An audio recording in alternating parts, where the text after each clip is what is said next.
कुछ ना आए हाथ समझना डुबकी अभी अधूरी है, चाहे कितना भी मुश्किल हो पहला कदम ज़रूरी है।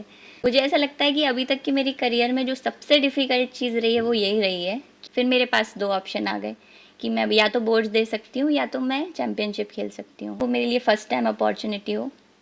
सबने मुझे बहुत बोला, कोचेज़ ने मुझे बहुत डाँटा, बहुत कुछ मतलब हेट्रेड मिला मुझे जी। उस स्पोर्ट्स कम्युनिटी से मिला। ऐसे तो बहुत लोग हैं, मतलब अगर मैं अभी लिखने बैठूँ तो एक बुक ख़त्म हो सकती है क्योंकि मुझे ऐसा लगता है कि इनडायरेक्टली भी बहुत लोग आप इसमें मैं यही बोलूँगी कि बहुत मुश्किल है लेकिन करना पड़ता है। क्यों, वही बात है कि कुछ एक्स्ट्रा ऑर्डिनरी करना है तो एक्स्ट्रा ऑर्डिनरी मेहनत भी करनी है।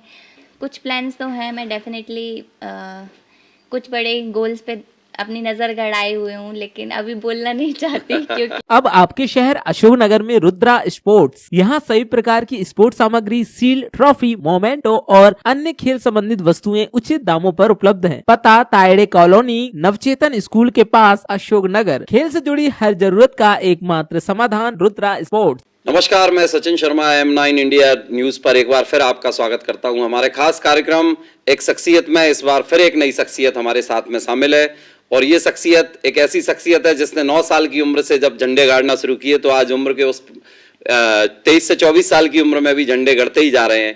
कई नेशनल अवार्ड और कई विदेशों में अपने खेल प्रतिभा का हुनर बनाने के बाद में ये प्रतिभा आज हमारे बीच में हमारे स्टूडियो में मौजूद है। स्वागत है, आप लोग समझ ही गए होंगे, भूरक्षा, आपका बहुत बहुत स्वागत है। भूरक्षा दुबे के बारे में वैसे तो हमारे जिले और प्रदेश में पहचान के लिए कोई ऐसा वो नहीं है क्योंकि भूरक्षा को सभी लोग जानते हैं, लेकिन आज हम भूरक्षा के बारे में ऐसी कुछ और चीज़ों को जानेंगे जो अभी तक हम लोग नहीं जानते हैं। आप लोगों को पता नहीं होगा कि भूरक्षा ने जब अपने खेल की शुरुआत करी थी उस समय उनकी उम्र मात्र 9 साल थी। 2009 में वुशु जैसे एक नए खेल को उन्होंने अपनाया और उस खेल के बाद में आज भूरक्षा उस खेल के चरम पर पहुंच चुकी हैं और जिसके कारण मध्य प्रदेश सरकार ने उनको जहां 2 अवार्ड दिए वहीं भूरक्षा के पास अवार्डों की बौछार है। तो भूरक्षा, हम शुरुआत करते हैं सबसे पहले इस खेल के बारे में ही कि आपने जब 9 साल की उम्र में वुशु खेल स्टार्ट किया था तब आपको क्या लगा था कि ये आपका करियर बनेगा और आप इसमें जो मुकाम पाना चाहती थी वो मुकाम तक आप पहुंचेंगी? जी बिल्कुल, थैंक यू। पर मैं यही बोलना चाहूँगी कि वुशु मैंने कभी भी करियर ऑप्शन की तरह कभी भी शुरू नहीं किया था। ये अपने आप मेरी डेस्टिनी में था जो मुझे इतने अवार्ड्स मिले, इतने मेडल मिले और आज एक गवर्नमेंट जॉब भी मिल गई है थ्रू वुशु। पर मैंने वुशु जॉइन किया था सिर्फ़ और सिर्फ फ़िटनेस के लिए। एक्चुअली मेरी छोटी सिस्टर वुशु खेलती थी और क्योंकि वो अकेली जाती थी तो पेरेंट्स बोलते थे कि अकेली जाती है तो तुम भी उसको कंपनी दो। सिर्फ़ उसको कंपनी देने के लिए और बहुत ही बेमन से मैंने वुशु खेलना शुरू किया था। और जब बाहर जाने की बारी आई तो भी मैंने सिर्फ़ उसको कंपनी देने के लिए उसे जॉइन किया और फिर मेरा भी सिलेक्शन होता गया। धीरे धीरे मेरी स्किल्स पॉलिश होती गई और मैं फिर एक अच्छा नाम बन गई वुशु में। और फिर जब अचीवमेंट्स आने लगती हैं तो हमें भी इनर मोटिवेशन मिलता है, हमारे आसपास के लोगों को भी हमसे उम्मीदें बढ़ने लगती हैं और इस तरीके से वो सफ़र ऐसा चला कि अभी तक जारी है। तो भूरक्षा, जब उस समय 2009 में आपने वुशु की शुरुआत करी थी और 5 साल बाद ही 2014 में आपको एक अवार्ड मिला था मध्य प्रदेश सरकार की तरफ, कौन सा अवार्ड मिला था और इन 5 सालों में आपने जो अपनी प्रतिभा को तराशा, तो उस दौरान ऐसी कौन कौन सी कठिनाइयां आपको फेस करना पड़ी और इसके बाद वो जब अवार्ड प्राप्त हुआ तब आपका क्या रिएक्शन रहा उसको लेके? बिल्कुल, 2013 में एकलव्य अवार्ड मिला था मुझे और वुशु में जबलपुर हमेशा से डोमिनेट करता आया है मध्य प्रदेश में और मैं पहली अवॉर्डी थी जबलपुर से किसी दूसरे ज़िले की, वो भी अशोकनगर ज़िला, जिसको किसी भी खेल में नहीं मिला था जब तक। और वुशु खेल में जिसमें कभी कोई दूसरा ज़िला डेब्यू भी नहीं कर पाया उस खेल में मुझे मिला, तो सबके लिए बहुत शॉकिंग था वो, मेरे लिए भी। और 1 साल पहले उससे 2012 में हमारी एक सीनियर को विक्रम अवार्ड मिला और एक और जो प्लेयर थे उनको एकलव्य अवार्ड मिला। तो मेरा जो मोटिवेशन था अवार्ड का वो बस इतना सा था क्योंकि जो न्यूज़पेपर का स्पोर्ट्स पेज आता है बड़ा वाला, उस पे उनकी फ़ोटो आई थी। तो मुझे कुछ नहीं पता था उसमें क्या प्राइज़ मनी मिलती है, इतना कोई क्रेज़ भी नहीं था कि मुख्यमंत्री से मिलता है। मुझे सिर्फ इस चीज़ ने अट्रैक्ट किया कि स्पोर्ट्स पेज पे बड़ी फ़ोटो आती है। तो सिर्फ एक वो छोटी सी चीज़ ने मतलब मुझे एक तरीके से मैनिफेस्ट करवाया कि मुझे भी इतना ही बड़ा कुछ अवार्ड चाहिए कि मेरी भी बड़े पेज पे बड़ी फ़ोटो आए। और फिर उसके 1 साल बाद ही मुझे मिल गया था, और जब तक भी मुझे इतना कोई बड़ी बात नहीं लगती थी। लेकिन फिर जब मैं वापस आई एकलव्य अवार्ड जीतने के बाद हमारे ज़िले में, तो मुझे फिर रियलाइज़ हुआ कि मैंने कुछ बहुत बड़ा कर दिया है। और फिर सबने मुझे बहुत अच्छे तरीके से प्रेज़ किया, बहुत अच्छा रिस्पॉन्स दिया। जब तक मेरे इस डिसीजन को, प्रोफेशनली वुशु खेलने को, बहुत ज़्यादा अच्छा रिस्पॉन्स नहीं मिलता था। लेकिन उस अवार्ड ने बहुत सारी चीज़ें पॉजिटिवली बदल दी, तब मुझे रियलाइज़ हुआ कि मैं कुछ अच्छा कर रही हूँ। तो उस अवार्ड के बाद भूरक्षा पे प्रेशर कितना क्रिएट हुआ? लोगों बहुत, की अपेक्षाएं कितनी बढ़ी? बिल्कुल, बहुत प्रेशर बढ़ा। एक्चुअली एकलव्य अवार्ड मिलने तक मैं सब जूनियर कैटेगरी में खेलती थी। तो बहुत सारे आलोचक होते हैं हमारे आसपास, तो उनका ऐसा था कि अब इसका करियर ख़त्म है, अब जूनियर में आने दो, देखते हैं क्या कर पाएगी। फिर जूनियर कैटेगरी में भी मुझे क्योंकि बहुत अच्छे कॉम्पिटिटर, बड़ी बड़ी एकेडमीज़ में ट्रेनिंग करने वाले कॉम्पिटिटर्स के साथ कम्पीट करना था, तो मेरे लिए भी प्रेशर था। और मैं अशोकनगर ज़िले में ट्रेनिंग करती थी, और तब मैं साई का ट्रायल लेके आई थी भोपाल में। तब मेरा कोई ऐसा प्लान नहीं था कि मुझे साई में रहना है, या मुझे ज़रूरत भी महसूस नहीं होती थी कि मुझे उन फैसिलिटीज़ की ज़रूरत है या कुछ भी। लेकिन मेरा सिलेक्शन भी हो गया था, और वो जॉइनिंग लेटर भी मेरा रखा हुआ था घर पे। गर्मियों की छुट्टी चल रही थी उस टाइम। अचानक से मेरे दिमाग में आया कि अगर मुझे कुछ बड़ा करना है, अभी तक मैं बहुत मन लगा के भी नहीं खेलती हूँ वुशु, तब मैं इतना कुछ अचीव कर पा रही हूँ। तो अगर मेरे अंदर ऐसी प्रतिभा है तो मुझे उसे वेस्ट नहीं जाने देना चाहिए, और इस चीज़ के लिए मेरे पेरेंट्स ने भी मुझे पुश किया। और उस साल मेरा 10th बोर्ड था, और फिर भी सबने इस चीज़ के लिए भी मुझे बहुत क्रिटिसाइज़ किया कि तुम्हारा रिज़ल्ट ख़राब हो जाएगा, तुम पीछे रह जाओगी, फिर अपने जूनियर्स के साथ क्लास 10th करोगी। बहुत अलग अलग तरीके से मुझे क्रिटिसाइज़ किया गया। लेकिन जब तक वो भूत चढ़ गया था मेरे सिर पे कि मैं इंटरनेशनल लेवल पे परफॉर्म करूँगी, और मुझे इसके लिए थोड़े बहुत ये छोटे मोटे सेक्रीफाइस करने हैं, मैं कर लूँगी। और फिर मेरे पापा ने मुझे एक लाइन बोली कि अगर एक्स्ट्रा ऑर्डिनरी कुछ करना है तो एक्स्ट्रा ऑर्डिनरी मेहनत करो, सिंपल सी बात है।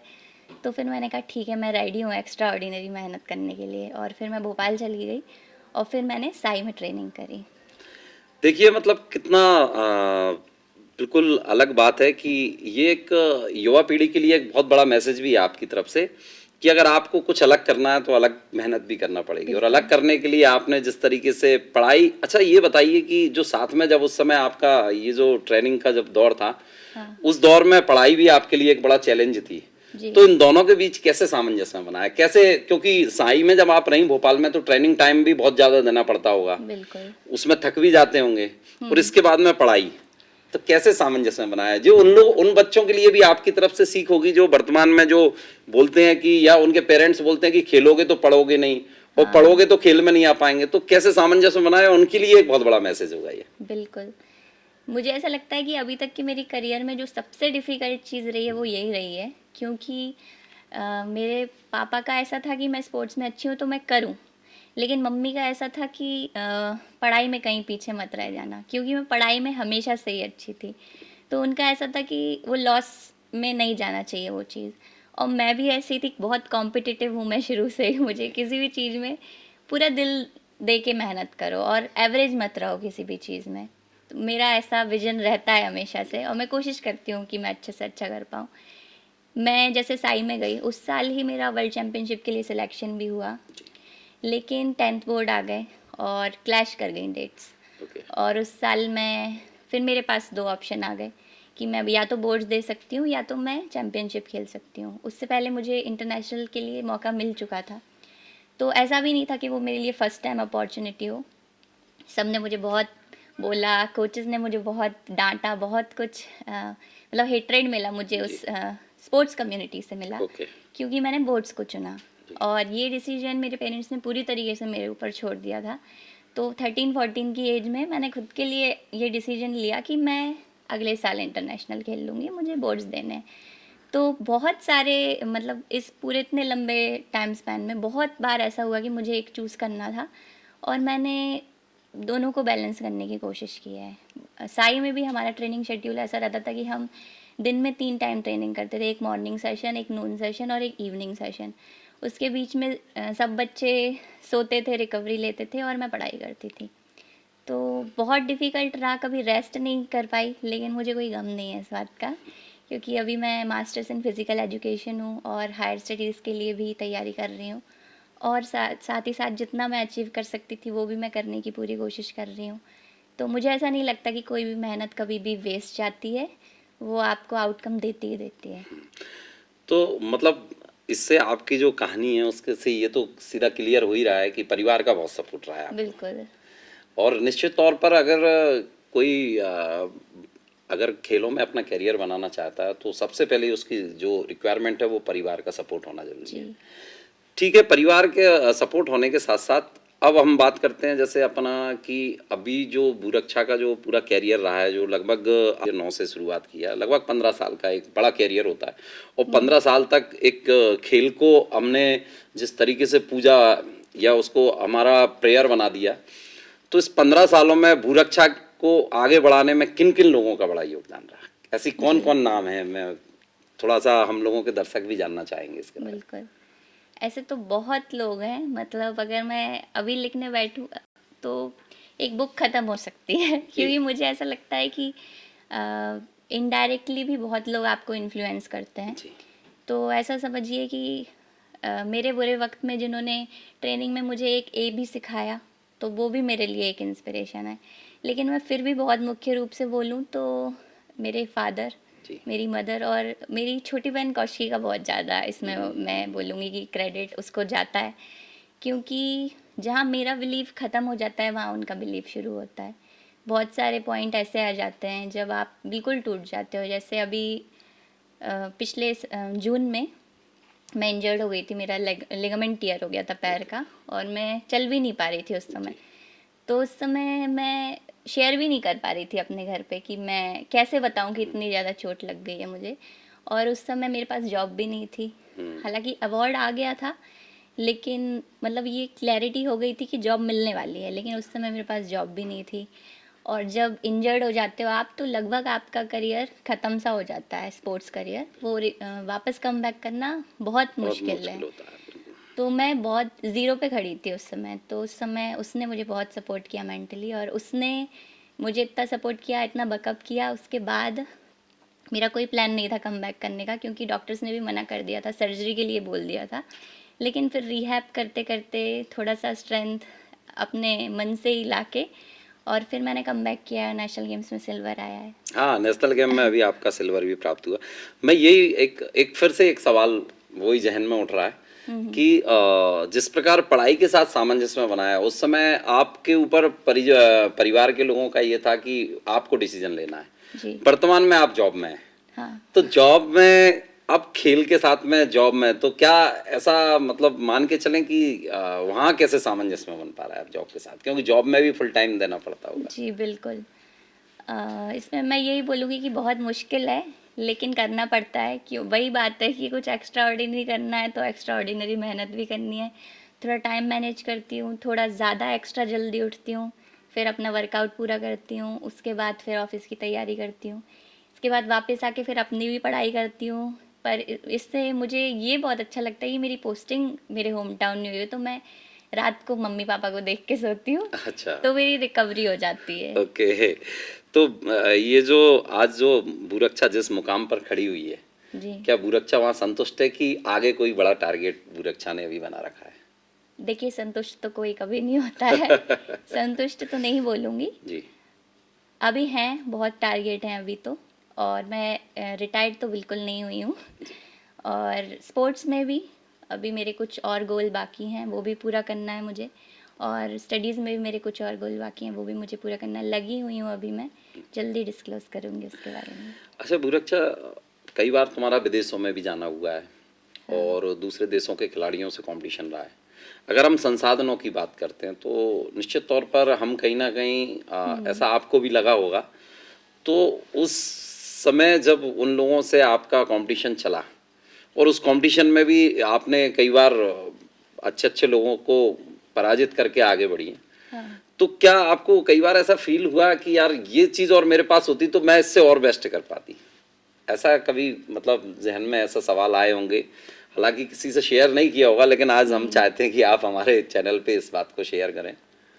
देखिए, जब जब मौका मिला, मतलब पहला मौका तो मुझे बहुत ही अर्ली एज में मिल गया था, जब मैं 11-12 साल की थी।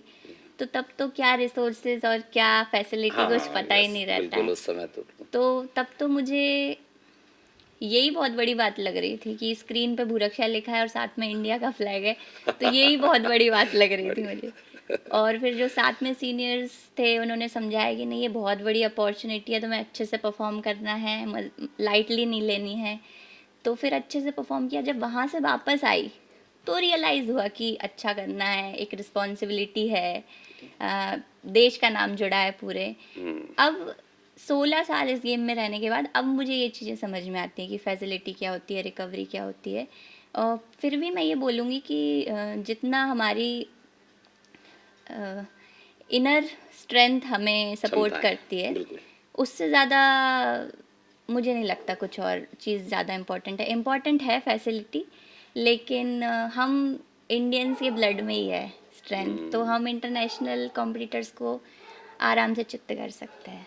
रक्षा एक लंबा दौर तक ये जो लगातार तुम्हारा 2009 से ये जो चल रहा है, सबसे बड़ी चीज़ होती है खिलाड़ी के लिए अपनी फिटनेस को मेंटेन करना। आजकल हम देखते हैं कि खासकर महिलाओं को उनकी फिटनेस मेंटेन करने के बहुत कम संसाधन रहते हैं। और जो लोग कई लोग फिटनेस के कारण जिनके अंदर बहुत क्षमताएं होती हैं, वो आगे नहीं बढ़ पाते हैं। तो एक लंबे समय तक इस फिटनेस को मेंटेन करना कैसे किया? क्योंकि ये जो उम्र थी, उस उम्र में कई बार ऐसा लगता है कि यार मैं चाट भी खाऊं, मैं समोसे भी खाऊं, मैं कचौरी भी खाऊं, या मैं फास्ट फूड भी लूं। तो फिर कैसे इन सबका सामंजस्य बनाया, भूरक्षा ने कैसे कंट्रोल किया? और दूसरी चीज ये है कि क्या मतलब जो आज की डेट में जो युवा प्रतिभाएं जो आगे बढ़ रही हैं खेलों के क्षेत्र में, कैसे उनको अपनी फिटनेस को मेंटेन करना चाहिए? यही बोलूँगी, इस चीज़ में तो डिसिप्लिन बहुत इम्पोर्टेंट है। और जब आपके सामने आपका गोल दिख रहा है आपको, तो फिर आपको डिसिप्लिन रहना पड़ेगा। और बीच बीच में बैलेंस बहुत इम्पोर्टेंट है। मतलब गोल्ड मेडल खाओ, उसके बाद चाट खाओ तो ज़्यादा टेस्टी लगेगी, मुझे लगता है। गोल्ड मेडल पहनो, उसके बाद चाट खाओ तो ज़्यादा टेस्टी लगेगी। तो अपने आप को एक टाइम टेबल दीजिए कि ये अचीव करने के बाद मैं इस चीज़ से अपने आप को रिवॉर्ड करूँगा। तो इस तरीके से बैलेंस कर सकते हैं। मतलब कुल मिला के ये है कि उसको डिसिप्लिन जो है वो मैन है डाइट कंट्रोल बिल्कुल, पे, बिल्कुल। उससे आपकी फिटनेस और डिसिप्लिन से वो सब चीजें हाँ, मैं तो रहेंगी। ये बोलूँगी कि सिर्फ एथलीट्स को ही नहीं, जनरल जो पब्लिक है उनको भी थोड़ा सा डिसिप्लिन रखना चाहिए डाइट को लेके। खाइए, सब टेस्ट कीजिए, लेकिन बैलेंस के साथ। एक जैसे भूरक्षा जिस मुकाम पे पहुंच चुकी हैं, तो अब क्या लगता है कि मतलब इस शहर में जैसे आपकी नौकरी भी लग चुकी है और आप यहाँ रह भी रहे हैं, तो भविष्य में क्या भूरक्षा की ऐसी प्लानिंग है कि और कई ऐसी भूरक्षाओं को प्रदेश पे, देश पे और विश्व स्तर पे ऐसा खड़ा करने के लिए भूरक्षा की आगे कोई प्लानिंग हो? हम्म, क्या सोचती हो इसको लेके? इसको लेके बिल्कुल मैं सोचती हूँ, और अभी से नहीं, मैं बचपन से ही सोचती हूँ इस बारे में। मेरी प्लानिंग तो, मेरा विजन तो है, लेकिन अभी मैं खुद को ही स्टैंड कर रही हूँ। और अभी मेरे पास समय की भी कमी है, रिसोर्सेज की भी कमी है। जी। और लेकिन मैं ऐसा सोचती ज़रूर हूँ, मेरे विजन में ज़रूर है, लेकिन आने वाले समय में मैं चाहती हूँ मुझे रिसोर्सेज को लेके थोड़ा सपोर्ट मिले, तो मैं डेफिनेटली वो पे बैक करना चाहती हूँ जो अशोकनगर के लोगों ने मुझे आशीर्वाद के रूप में जो दिया है। तो मैं अपनी स्किल्स अपनी छोटी बहनों में भी बांटूँ। जी। तो डेफिनेटली मैं चाहती हूँ फ्यूचर में। अच्छा, एक एक मेरे पास एक सवाल ये है कि खेलों के मामले में जो है ना, जिस प्रकार से लड़कों को आज़ादी रहती है, उसमें लड़कियों को थोड़ा सा परिवार की तरफ से कम सहयोग मिलता है, सपोर्ट मिलता है, पहली बात तो क्या लगता है कि आज भी हमारे भारत के समाज में कहीं ना कहीं लैंगिक भेदभाव है, व्याप्त है? क्या कहना है मतलब इस बारे में? आप तो स्पोर्ट्स में हो, तो क्या लगता है ये चीज़ें कई बार लगती हैं क्या आपको? बिल्कुल है। मतलब एक न्यू कमर जो स्पोर्ट्स में एंटर करता है उसके लिए तो है ही है। इतना अचीव करने के बाद भी एक मैं अवॉर्डी हूँ, मेडलिस्ट हूँ, मेरे लिए भी है। मतलब सोसाइटी एक अलग नज़र से देखती है आपको। पहली बात तो स्पोर्ट्स आप एक करियर के रूप में चूज़ करते हो तो आपको हल्के में लेते हैं लोग। जैसे कि पढ़ाई में अच्छे नहीं थे तो स्पोर्ट्स कर लिया। हाँ, स्पोर्ट्स में आ गए। हाँ, या सही तो बात। घूमने घामने का शौक है तो स्पोर्ट्स कर लिया। मतलब उसको एक मेहनती दर्जा नहीं देते, जो कि बहुत गलत है। और कोई लड़की कॉम्बैट स्पोर्ट्स चूज़ कर लेती है तो उसको इस तरीके से देखते हैं कि लड़ाई झगड़ा पसंद है या, पर ये सोच बदलने की ज़रूरत है मुझे लगता है। जैसे लड़कियां जिम्मेदारी उठाने का हाँ, जैसे लड़कियां जिम्मेदारी उठाती हैं अपने घर की, तो उसके साथ साथ उसे इक्वली लड़कों की तरह आज़ादी फिर भी नहीं मिलती आज भी। तो ये बहुत डबल स्टैंडर्ड्स हैं सोसाइटी के, मुझे लगता है कि इसको लेके भी थोड़ा उनको अपने विचार बदलने की ज़रूरत है। तो मतलब आपको क्या लगता है ये किस तरीके से, क्या मतलब ऐसा समाज के अंदर किया जाए, या क्या ऐसी विचारधारा या सोच जो लोगों की मेंटलिटी को प्रभावित करे, ऐसे क्या होना चाहिए? मतलब क्या किस सरकार को इस मामले में कदम उठाना चाहिए, या लोगों की जो सोचों में बदलाव हो वो कैसे संभव हो सकती है? मुझे लगता है सरकार को नहीं, लेकिन सरकार समाज तो बहुत दूर की बात है, लेकिन एक फैमिली से ही शुरू होता है। ये फैमिली अपने घर से ही शुरू करें। मतलब जैसे एक बेटे को हर चीज़ के लिए छूट, हर चीज़ के लिए आज़ादी, हर चीज़ के लिए अधिकार दिए जाते हैं, वैसे ही एक बेटी को दिए जाएं हर एक घर में, तो ये डिफरेंशिएशन ख़त्म हो जाएगा धीरे धीरे। तो महिलाओं को आज की डेट में स्पोर्ट्स की अगर हम देखते हैं तो कुछ चंद स्पोर्ट्स में, जैसे अगर महिलाएं जाना चाहती हैं तो उनके परिवार के लोगों का सहयोग रहता है, हाँ, और कुछ ऐसे स्पोर्ट्स हैं जिसमें महिलाएं अगर भागीदारी करना चाहती हैं तो लोग बाग बोलते हैं। जैसे अगर हम एक उदाहरण दें तो आज अगर मैं पूछता हूं कि इंडियन टीम का कैप्टन कौन है, तो तत्काल कोई भी बता देगा रोहित है, रोहित शर्मा है, विराट कोहली बहुत फेमस पर्सनालिटी। लेकिन आज मैं अगर पूछूंगा कि इंडियन महिला टीम की कैप्टन कौन है, तो अभी मुश्किल से 2 या 3% लोग उसको बता पाएंगे। बिल्कुल। अब देखिए, आपने पूछा इंडियन क्रिकेट टीम का कैप्टन कौन है, लेकिन वो एज्यूम कर लेंगे कि मेंस का ही पूछा है। मेंस का पूछा है वो पूछेंगे भी नहीं कि मेंस का पूछा है कि विमेंस का पूछा है। जी। और आप देखिए कि लड़कियां स्पोर्ट्स भी करती हैं तो उनको ऐसे ऑप्शन दिए जाते हैं जो इजी स्पोर्ट हैं। मैं ऐसा नहीं बोल रही कि कोई इजी स्पोर्ट है, लेकिन कंपैरेटिवली जो जिसमें ज़्यादा चोट ना लगे, जिसमें ज़्यादा भाग दौड़ ना हो, मतलब उनको कैटेगराइज कर दिया जाता है। जबकि एक लड़का अगर बाहर गली में क्रिकेट खेलने भी जाता है और वो गिर के भी आ जाता है, चोट खा के भी आ जाता है, तो इतना बड़ा इशू नहीं बनाते हैं फैमिली में। अरे बच्चे हैं, खेलते खालते हैं, गिर जाते हैं, चोट लग गई, कोई बात नहीं। पर लड़की की चोट लग गई, कल से तू खेलने मत जाना। तो इस टाइप का जो बिहेवियर हमारी फैमिली से शुरू होता है, उसको बदलने की ज़रूरत है। जब ये न्यूट्रल हो जाएगा, लड़का लड़की इस चीज़ में ख़त्म हो जाएगा, तो अपने आप लड़कियां स्पोर्ट्स अपने इंटरेस्ट के अकॉर्डिंग चूज़ करेंगी। जैसे अगर हम थोड़ा सा अगर आंकड़ों पे बात करें तो हम देखते हैं कि हिंदुस्तान के अंदर साउथ, महाराष्ट्र, यहाँ लड़कियों की 50% से अधिक भागीदारी स्पोर्ट्स में लिखी है। लेकिन अगर हम इधर जाते हैं, कुछ उत्तर भारत के राज्यों में जाते हैं या हमारा एमपी वगैरह में जाते हैं, तो यहाँ लड़कियों की भागीदारी बहुत कम है। तो क्या आज भी मतलब ऐसा लगता है, जैसे हम अपने अशोनर की बात करते हैं, अशोनर जिले की बात करते हैं जहाँ से आपने इतना बड़े अवार्ड्स और अचीवमेंट किया है, तो ऐसा आपको लगता है कि आज भी जो अवेयरनेस लड़कियों के लिए होना चाहिए वो नहीं हो पा रही है, कहीं ना कहीं उसकी कमी है? बिल्कुल, मुझे लगता है ऐसा डेफिनेटली, और मैं भविष्य में चाहती भी हूँ कि मैं कुछ ऐसे स्टेप्स आगे ले सकूँ जिससे ये ख़त्म हो सके। इसका एकमात्र कारण मुझे ऐसा लगता है कि ये भेदभाव ही है। अब जैसे कि मैं जिस फैमिली से आती हूँ, हम 3 बहनें थे, तो मेरे पेरेंट्स के तरफ से कभी भी ऐसा नहीं आया लड़का लड़की, क्योंकि कोई मेल सिबलिंग भी नहीं था, तो हम तीनों को ही एक तरीके से ट्रीट किया जा रहा था। जिसको जिस स्पोर्ट में इंटरेस्ट है वो खेल रहा है, जिसको पढ़ाई में इंटरेस्ट है वो कर रहा है। तो इसलिए हम भी एक कॉम्बैट स्पोर्ट्स मैंने चूज़ किया और फिर मैं उसमें आगे बढ़ी। तो हो सकता है कि अगर मैं ऐसी फैमिली से होती जहाँ मुझे मना कर दिया जाता कि नहीं तुम वुशु नहीं खेल सकती, हाँ तुम बैडमिंटन खेलो, तो मैं शायद डिस्ट्रिक्ट, स्टेट, हाँ, उससे भूरक्षा फिर आज भूरक्षा जिस मुकाम पे पहुंची है, हाँ, वो नहीं इंटरेस्ट कर था और पाती। उसका परिवार का सपोर्ट मिला उसमें। बिल्कुल। तो जो आपका मतलब ये सीधा सीधा संदेश है कि जो लड़कियां अपना भविष्य स्पोर्ट्स से या उसमें बनाना चाहती हैं, उसके उनके इंटरेस्ट के अनुरूप परिजन उनका सपोर्ट करें, बिल्कुल, तो निश्चित वो अपने गोल को अचीव करेंगी। 100%। हाँ। अच्छा, एक महिलाओं के लिए खेल क्यों जरूरी है, एक सवाल मेरा है ऐसा, मतलब थोड़ा सा डिफरेंट टाइप का सवाल है, लेकिन क्यों खेल जरूरी है ऐसा? मतलब लोग बोलते हैं कि यार खेल के क्या करेगी। आज भी हमारे जैसे वो अभी जो क्वेश्चन मैंने किया था उसी से रिलेटेड ही है हाँ, कि लोग बोलते हैं कि यार अरे ठीक है, लड़कियां उनको घर के कामकाज सिखाओ। अब वो दौर में थोड़ा बहुत चेंजेस आया है, हमने देखा है सोसाइटी में बदल रहा है स्वरूप, लेकिन कुछ लोग सिर्फ ऊपरी आवरण ओढ़ के वो सोसाइटी में चेंजेस की बात करते हैं, बिल्कुल। तो कैसे उसको दूर करने के लिए क्या होना चाहिए, क्या बदलाव होना चाहिए?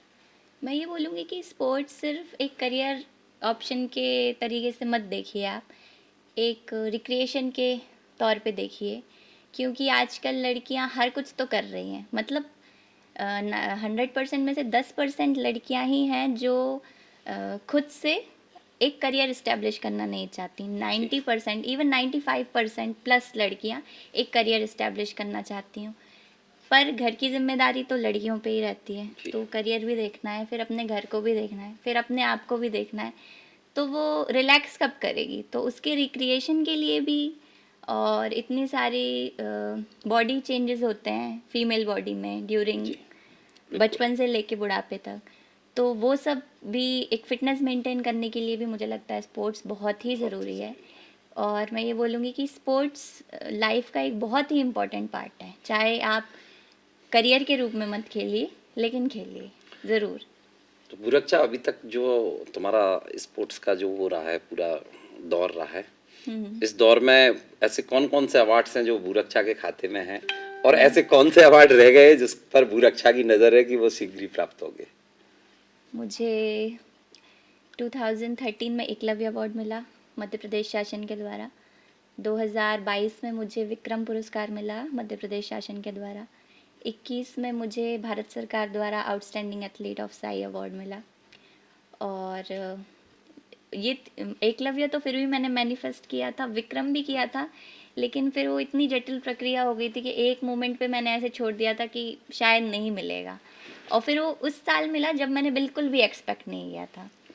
और अभी भी कुछ प्लान्स तो हैं, मैं डेफिनेटली कुछ बड़े गोल्स पे अपनी नज़र गड़ाए हुए हूँ, लेकिन अभी बोलना नहीं चाहती क्योंकि मेहनत खामोशी से करो और सफलता सबके साथ शेयर करो। कितनी अच्छी बात है ये। और ये जो जिस तरीके से जो जज्बा आज हम देख रहे हैं बुरक्षा का, निश्चित तौर पर बुरक्षा उस प्लेटफॉर्म को, उस मुकाम को हासिल अपनी मेहनत के बूते पर करेंगी, ऐसी हम सब लोगों की अपेक्षाएं। बुरक्षा, जाते जाते बस आपसे ये एक और सवाल मेरा है कि क्या एक मैसेज आप समाज के उन युवा खिलाड़ियों के लिए देना चाहेंगी जो कहीं ना कहीं आज अपने अपने खेलों में मेहनत तो कर रहे हैं और लगता है कि वो मुकाम भी हासिल कर लेंगे, लेकिन कहीं ना कहीं फिर वो उनको सफलताएं नहीं मिल पाती हैं, और उस सफलता ना मिलने के कारण वो लोग हताश होकर बैठ जाते हैं। तो एक ओवरऑल आज के जो स्पोर्ट्स में से जुड़े युवा जो है, जिसमें लड़के भी हों लड़कियां भी हों और यूथ जो आ रहा है, तो उनको क्या आपकी तरफ से ऐसा मैसेज देंगी जिनका कॉन्फिडेंस लेवल उनका बढ़ा रहे? मैं यही बोलना चाहूँगी कि आप अपनी ईमानदारी से पूरी मेहनत करें, और जिस चीज़ में भी आपको इंटरेस्ट हो उसमें अपनी स्किल्स को पॉलिश करें। और मुझे ऐसा लगता है पेशेंस बहुत ज़रूरी है। कभी कभी हम ऐसा सोचते हैं कि रिज़ल्ट नहीं मिल रहे हैं, लेकिन आपको वो चीज़ जब तक हासिल नहीं होती, जब तक आप उसके लिए इनफ तैयारी नहीं कर लेते हैं। तो यही बोलना चाहूँगी कि कुछ ना आए हाथ समझना, डुबकी अभी अधूरी है, चाहे कितना भी मुश्किल हो पहला कदम ज़रूरी है। तो आप लिटिल इम्प्रूवमेंट ईच डे, इस पे फोकस करें और हर दिन मेहनत करें, तो आपको सफलता ज़रूर मिलेगी। तो ये थी हमारे मध्य प्रदेश की ऐसी हस्ती जिन्होंने बहुत कम उम्र में 2 बड़े बड़े अवार्ड अचीव किए, और अभी इनका गोल, इन अवार्डों पे भी इनकी संतुष्टि नहीं है, इनका गोल और लंबा है। और ईश्वर से हम प्रार्थना करते हैं कि इनकी इसी प्रकार मेहनत और ये जो प्रतिभा है वो इसी प्रकार चमकती रहे। और एक बार फिर हम किसी नई शख्सियत के साथ में आपसे फिर मिलेंगे। तब तक मेरा आपसे जो गुजारिश है वो ये है कि M9 जो इंडिया न्यूज़ है, हमारे चैनल को अधिक से अधिक सब्सक्राइब करें। कमेंट्स बॉक्स में जाके कमेंट्स ज़रूर दें कि हमारा जो प्रोग्राम हम लोगों ने चालू किया है वो, उससे आप कहां तक कैसे संतुष्ट हैं, और उसके बारे में प्रतिक्रियाएं अपनी जरूर दें। अब आपके शहर अशोकनगर में रुद्रा स्पोर्ट्स, यहाँ सभी प्रकार की स्पोर्ट्स सामग्री, शील्ड, ट्रॉफी, मोमेंटो और अन्य खेल संबंधित वस्तुएं उचित दामों पर उपलब्ध हैं। पता तायड़े कॉलोनी, नवचेतन स्कूल के पास, अशोकनगर। खेल से जुड़ी हर जरूरत का एकमात्र समाधान रुद्रा स्पोर्ट्स।